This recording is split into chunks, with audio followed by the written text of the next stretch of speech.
Explica'm com vas trobar la feina aquesta, per què Cardedeu i no una altra ciutat? Sí? Vaig treballar en una botiga petiteta de tratges d'home, de camises, de pantalons. Això com vas venir aquí a Espanya a viure? Sí, quan vaig vindre a viure, el primer any va ser una mica així complicat perquè ni idioma massa bé, tenia que... Vaig vindre aquí amb una filla de 7 anys, que és l'Alicia, la germana gran de l'Amèlia. La vam tindre que introduir a aquest món on ella tampoc sabia dir una paraula a part de volar. Ens vam ocupar més d'introduir-nos al món i socialitzar-nos amb la gent, començar a parlar, interessar-nos per cursets. Quan vaig aprendre idioma al nivell que em podia comunicar amb el meu jefe, me van proposar d'una botiga petita de roba, era botiga petita però molt coneguda a Cardedeu, una camiseria d'aquestes antigues, que venien pantalons, tratges, i llavors jo li vaig fer tots els arreglos d'aquesta botiga. Vaig treballar com a modista per a aquesta botiga. I me donava una nòmina tal, no marcava preus de prenda ni res, i al mes me pagava tal, i n'hi havia sempre en desacusió 50, és igual, sempre cobrava el mateix. I este jefe va veure que tinc un potencial de modista, que ho faig molt bé, que estic molt pollida treballant, que m'agrada el que faig, i em va comentar que té una amiga que porta un taller que cus en vestits de nòvia, de Rosa Clara. Em va posar en contacte amb aquesta xica, que se deia Clara Jordana, i llavors jo vaig anar a parlar amb ella, ella em va donar unes mostres per provar la meva postura, si és de veritat així com conta el David, el meu jefe, i la veritat que li va agradar i diu, mira, te vull ajudar en aquest taller. Així vaig començar la meva aventura. Molt bé, molt bé. Raül? També tenia una passadera de... No. Nosaltres ni podíem posar-nos els vestits, tot se fa damunt del mannequí. No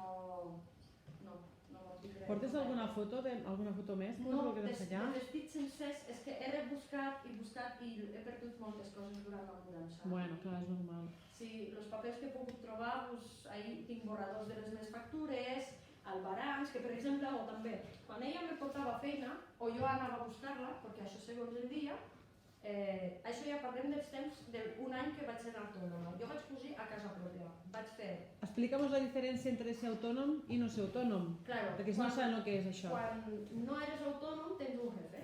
I quan eres autònom eres tu el propi jefe. I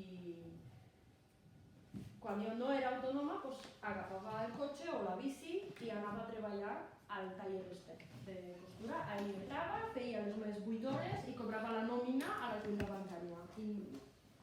Així, i de tota la gestió de portar els vestits, d'ocupar-se que tinguessin suficient material i suficients medis per cosir els vestits i per acabar la feina bé, s'ocupava la jefa, que era, diguéssim, directora de l'empresa, la jefa. I quan eres autònom, tota aquesta feina l'has de fer tu. Has d'anar a buscar-te-ho, has de muntar-ho, ho has de planxar, ho has d'entregar bé, has d'ocupar-te de fer la factura del que has cosit en tot el mes i mirar que també te paguen l'ingrés corresponent.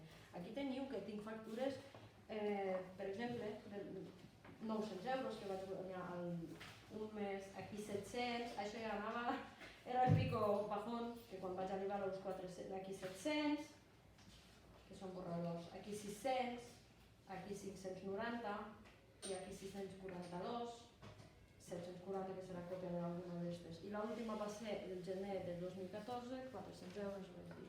Això no és una baixa constant, així que no tinc esperança que de cop me torni a pujar al nivell que jo necessito per mantenir la família. I llavors vaig deixar aquesta feina i vaig fer una altra. Vaig tornar amb les botigues petites a arreglos. Molt bé, molt bé. I quan recollíem, per exemple, jo anava al taller a buscar-me els vestits, inclús sent ja després la meva pròpia jefa cosint a casa meva i no anava a treballar al taller, les prendes anava a buscar al mateix taller, col·laborava amb la meva ex-jefa. Molt bé. Jo ho feia per compte propi, però les prendes de Barcelona me les portava ella. Me les entregava a mi, me les entregava a mi i després jo li tornava a entregar a ella, ella lo entregava a ell. a Barcelona. Me feia este favor també perquè és molt difícil de fer-se un taller petitet, persona desconeguda, i entrar en este món tan gran i tan protegit de Rosa Clara. És molt complicat i no és només d'esta empresa, uso molt el nom perquè era este que treballava, però moltes empreses de costura, d'alta costura, diguéssim, tenen aquesta política. Per exemple, si vosaltres voleu comprar-vos un vestit de boda o un vestit de comunió de Rosa Clara en una tenda oficial de Rosa Clara, heu de demanar cita prèvia, vos donen una hora, podeu vindre, però no podeu usar els mòbils dins de la botiga. No podeu fer fotos a la xiqueta, per exemple, en el vestit. És molt protegit, tenim una persona que és l'atenció al client, que des de quan entres fins que surtes t'acompanya aquesta persona. Te conta les coses, t'ensenya els modelos i deixa provar a la xiqueta o a la dona el vestit, prenen les mides si és necessari, si per exemple no hi ha model en la talla corresponent, o se fa per encàrrec i això, però és este món és molt protegit i així treballa la majoria d'empreses en moda, empreses amb marca coneguda i important, significativa. Vale, alguna pregunta més, Raül? També fes vestits per a tota família? Sí, sempre. Sempre, totes les bodes que vam anar, tots els bateis, les comunions i tot això, la majoria dels invitats portaven els meus vestits, els meus tratges, els meus pantalons. I, com diuen a casa de Herrero, cuchillo de palo, jo sempre cosia la meva roba la nit d'abans de sortir.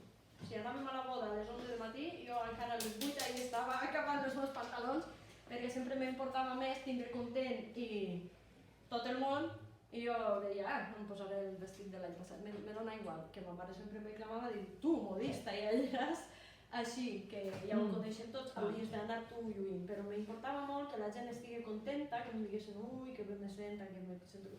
Això em donava ales per continuar amb la feina.